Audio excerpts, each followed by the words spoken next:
Bonjour, bonsoir les amis, j'espère que vous allez bien, que vous êtes en forme, que vous avez la méga pêche.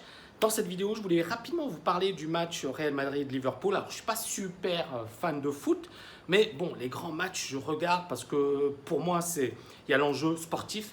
Il y a bien évidemment énormément de leçons qu'on peut tirer pour le business, pour le trading, pour n'importe quel domaine. Et pour moi, c'est extrêmement enrichissant de tirer des leçons de ces grands événements sportifs. Et donc, je voulais justement faire le parallèle entre le sport de haut niveau, la liberté financière, le business.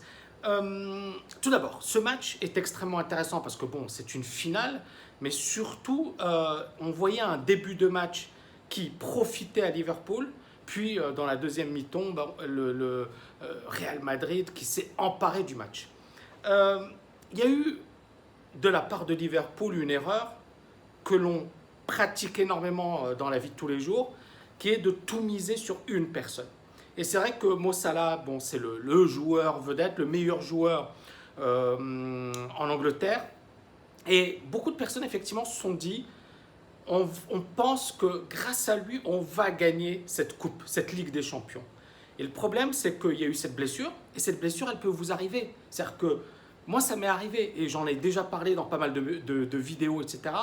Moi, j'avais tout misé sur ma carrière. C'est-à-dire que je me disais, je vais tout faire pour cartonner financièrement au sein d'une entreprise. Et bien évidemment, si tout se passe bien, dans le meilleur des mondes, qu'est-ce qui se passe?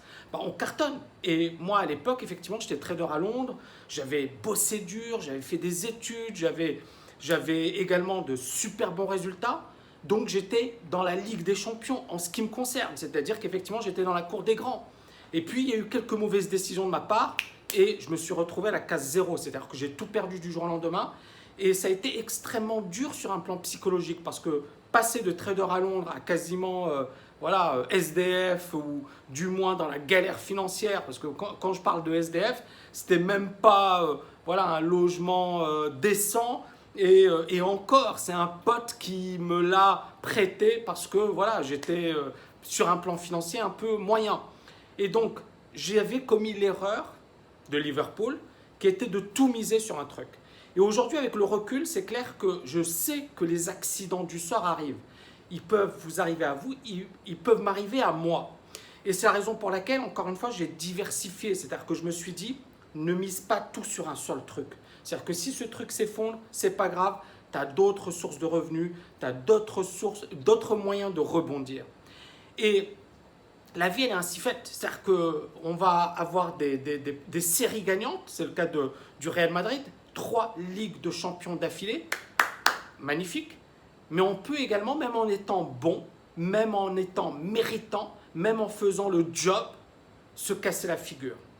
Et c'est là où il faut être capable de rebondir. D'accord? Et ça, c'est le deuxième exercice. C'est-à-dire que Liverpool a perdu Mo Salah, ils auraient pu rebondir. D'ailleurs, ils ont égalisé. Et puis, on a le gardien de but qui a fait un peu n'importe quoi. Et on a un gars qu'on n'attendait pas, Gareth Bale, qui lui a marqué un but d'anthologie. Et toujours, on en revient à finalement pourquoi le Real Madrid a gagné. Moi, je pense que Liverpool n'était pas mauvais, qu'ils ont également une super bonne équipe, mais que le Real Madrid est bien plus diversifié. C'est-à-dire qu'ils ont sorti un joueur, ils en ont sorti un autre, et le Gareth Bale, il était tout simplement excellent. C'était l'homme du match. Et donc, ils avaient les moyens, ils avaient les ressources de surmonter tout ça. Et c'est la même chose dans la vie. C'est la même chose pour la liberté financière. C'est-à-dire que vous allez avoir des coups durs parfois, des coups du sort. Mais si vous prévoyez finalement ces situations aléatoires qui peuvent vous arriver, qui peuvent m'arriver, et si vous vous dites, ok, je diversifie mes risques, j'ai plusieurs sources de revenus, et puis bien évidemment, je me protège au max tout en augmentant mes chances de réussir ou de gagner de l'argent. D'accord? Et si on a ce raisonnement, on limite la casse et on augmente ses chances de succès. Parce qu'encore une fois, ce sont des probabilités. Il n'y a pas de certitude, que ce soit dans le monde du foot, dans le monde du trading, dans le monde du business ou dans le monde de la liberté financière. Il n'y a pas de certitude. Notre objectif, c'est quoi? C'est des probabilités. C'est-à-dire qu'on maximise nos chances de gagner et on limite la casse, on limite les dégâts. Real Madrid a gagné aujourd'hui parce qu'ils étaient beaucoup plus réalistes, parce qu'ils avaient une équipe beaucoup plus étoffée. Et puis, bien évidemment, c'est le foot. Mais ils avaient beaucoup plus confiance en eux que Liverpool. Et c'est ce qui explique sans doute leur victoire, qui est méritée Très beau match.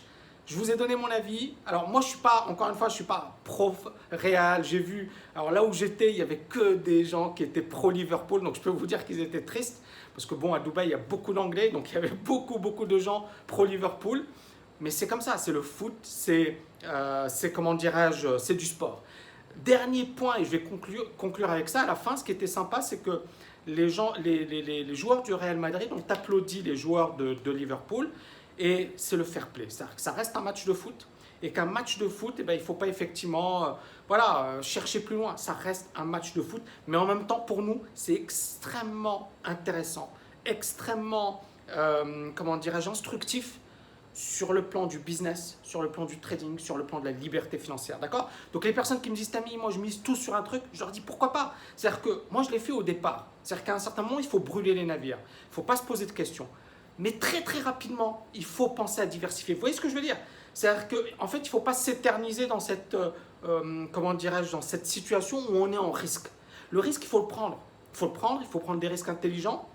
Il faut se mouiller, je ne dis pas le contraire, mais il faut également avoir l'intelligence, dès qu'on commence à sécuriser, se dire, ok, je me protège, d'accord? Parce qu'à un certain moment, effectivement, un événement aléatoire, puis un deuxième, puis un troisième, et vous êtes KO. D'accord? C'est comme en boxe. On attaque, mais on se protège surtout. Toujours se protéger. Dans la vie et en matière de liberté financière, l'un des objectifs les plus importants en matière de liberté financière, c'est pas, et j'ai beaucoup parlé de la liberté, mais l'un des objectifs les plus importants, c'est quoi? C'est la sécurité. On est bien d'accord. C'est-à-dire que pour avoir cette liberté, vous devez être capable de vous protéger. Et si vous vous protégez, c'est ce qui vous permettra d'être libre. J'espère que vous avez aimé cette vidéo. N'oubliez pas de la liker et de la partager un maximum. Et je vous dis à bientôt. Ciao.